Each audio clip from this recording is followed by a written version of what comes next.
en atelier poterie.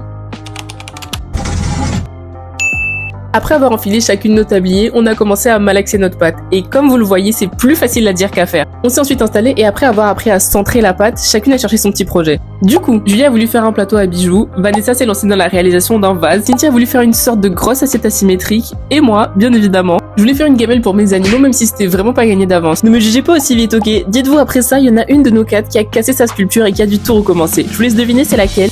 Ok, j'avoue, c'était plutôt évident, mais c'était moi. Je vous garantis qu'après ça, je me suis rattrapée et que j'ai fait le plus beau projet. Donc après avoir tout recommencé, il fallait juste un peu sécher la sculpture et enfin on passe à mon étape préférée, la customisation. Donc là, c'était vraiment quartier libre, on avait un tas d'outils pour personnaliser nos créations, il fallait juste laisser libre cours à notre créativité. Entre les emporte-pièces et la peinture, pour moi, c'était vraiment la partie la plus amusante. Sachant que l'atelier a duré d'à peu près 19h à environ 21h30.